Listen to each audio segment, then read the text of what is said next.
Golden air smart county అనేది ఇక్కడ కనపడుతుంది కదా. ఇది హైవేకి తక్కువ అతి చెరువులో ఉంది. ప్లస్ ఇక్కడ మనం ఇచ్చే ఇమ్యూనిటీస్ ఏంటంటే డిటీసీ నామ్స్ ప్రకారం తక్కువ రేటు ఉన్న వెంచర్ ఇది. ఇక్కడ మనం ఇక్కడ చూస్తాం కదా 40 feet రోడ్ ఇది.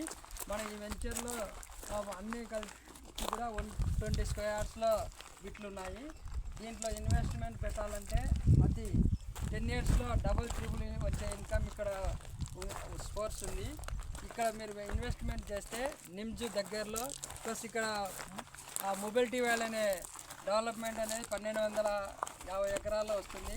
ఫుడ్ ప్రాసెసింగ్ యూనిట్ కూడా 425 ఎకరాల్లో వస్తుంది. ఇక్కడ ఇన్వెస్ట్మెంట్ చేస్తే భూమి బంగారం అవుతుంది అనేది నిదర్శనం. ఇక్కడ మనకు నేషనల్ హైవేస్ కూడా ఒక 4 వస్తున్నాయి. అందులో ఈ వెంచర్కి చేరువలో మనకు నేషనల్ హైవే అనేది కూడా వస్తుంది. ఇక్కడ కనపడుతున్న ఈ వెంచర్లో ఇన్వెస్ట్మెంట్ చేయాలంటే కింద స్క్రోల్ అవుతున్న నంబర్కు కాంటాక్ట్ అవుతారని కోరుకుంటున్నాను.